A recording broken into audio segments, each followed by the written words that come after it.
Good day, system thinkers! You are watching System Pulse TV. It's Mika G at your service for today. Don't you know that systems are everywhere? There is a system inside your body waking you up, and a system behind a traffic jam.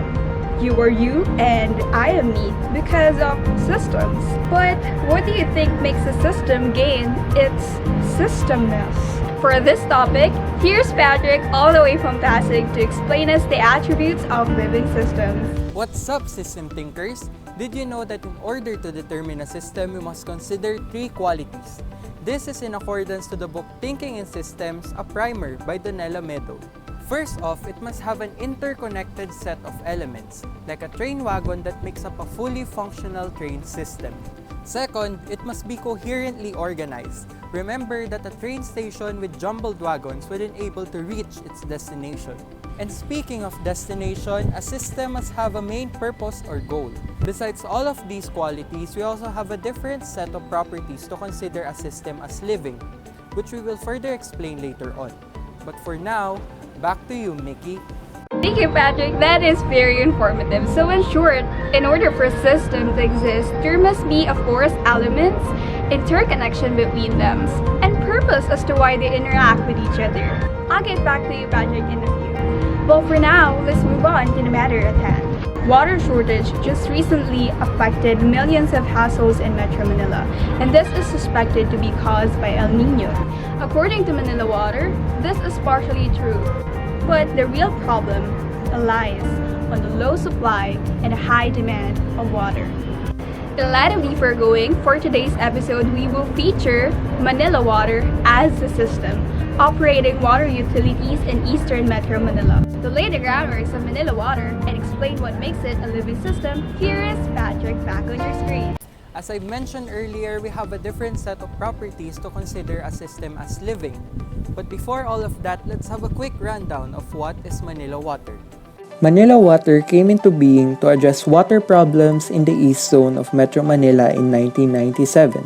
From leakages due to fractured pipelines to contaminated water which led to waterborne diseases, Manila Water improved the water system in 23 cities and municipalities. It is now the exclusive water and used water services provider to over 6 million people in the Manila Water concession. From delivering 440 million liters of water a day in 1997, the company now delivers 1.3 billion liters a day to its customers. Now going back to what makes it a living system, let's try to look upon the people behind Manila Water, specifically its governing system. A senior leadership team or SLT lies at the top of the governing system of the company, which is made up of the President and CEO, the COO for Manila Water Operations, the COO for New Business Operations, and the Chief Finance Officer and Group Director for Corporate Finance and Governance. Take note that these are only the people at the top of the SLT. Hence, there are also various departments under them, from Board of Directors and committees to management departments. In addition, besides the governing body, there are also existing levels of organization in terms of water source and treatment as well as water distribution. Now, did you notice any similarities? All of them are organized into hierarchies with progressive specializations and complexity ranging from lower to higher levels of organization. This is the first property to consider a living system. Now, on to the next property. Living systems are open systems with purposes and goals. Manila Water as a whole system interacts with several subsystems: its governing body, the water source and distribution, and the water treatment. Therefore, it is an open system. Furthermore, Manila Water's sole purpose is to provide clean and safe water and to offer used water services for their customers. Are there systems underneath it? If so, how do they interact with each other? Now let's take a closer look at its two main systems, water distribution and water treatment. Manila Water has three water sources, in case you're wondering. Two of these dams are located in Bulacan, while the other is in Quezon City. In Quezon City, you would find the La Mesa Dam. Built in 1929, this dam can hold up to 50.5 million cubic meters of water. In case you're wondering how big this dam is, It is 27 square kilometers.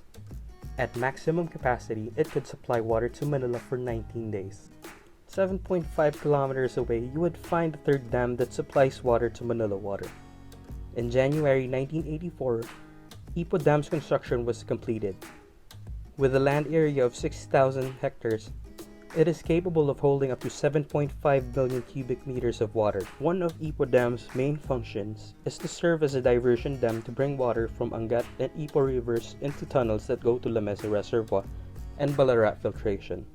Angat Dam does not only provide water supply to Metro Manila and the municipalities of Pampanga and Bulacan, but also powers up the Luzon grid with hydroelectric power, and it helps in reducing flood in areas that are prone to flooding. Water from these dams do not go straight to our houses or establishments.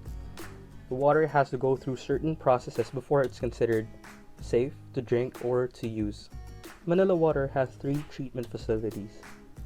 All 3 can be found in Quezon City. These are Ballarat Filter 1, Ballarat Filter 2, and East La Mesa. The first step is called coagulation or flocculation. It involves the use of chlorine to take out the bacteria. After that, chemical polymer, or also known as coagulants, are included in the water to break down the minerals in dirt. Then water would go through flocculators that take out the dirt that end up floating on the surface. The second step is sedimentation, wherein water goes to settling basins to take out the dirt that sink. Heavy flocks will sink to the bottom and clear water would then be collected. The third step is filtration. As you can see, there are contaminants that cannot be seen by the naked eye. Through this step, the water would go through strainers that become finer each layer to take out these contaminants. Last but not the least is disinfection or chlorination. Since not all bacteria can be removed, water is then infused with chlorine gas to take care of them. Through this process, water would then be considered safe to drink. These systems won't function without the regulation from the Board of Directors.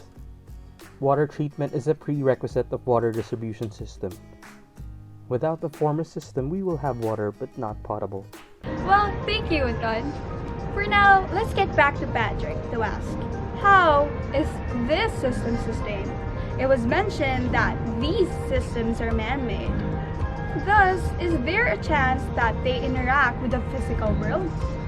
The Manila water system, together with its subsystems, continue to thrive to the sustainability efforts made by the main system or the company itself. In accordance to the company's sustainability policy, it highlights the importance of their relationship to their customers, who most of the time fund Manila Water services through their charge consumption bills.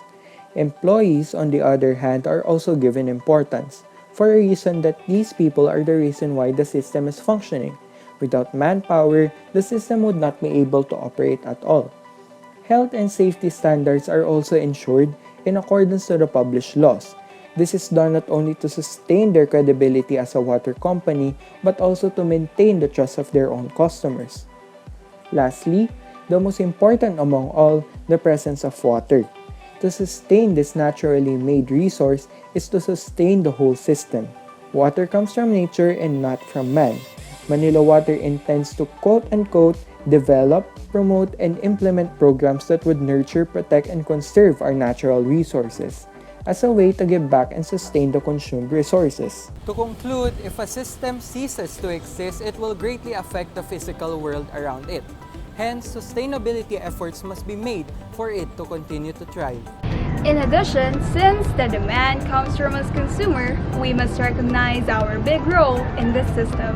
We are in charge of water conservation not only in our homes, but also everywhere we go. Moreover, we should avoid contributing to water pollution at all costs. As One Manila Water called it, #BeWaterWise. And there you have it, system thinkers. Once again, I am Miki Cortez, exposing the heart of systems 24/7, only here at System Pulse TV.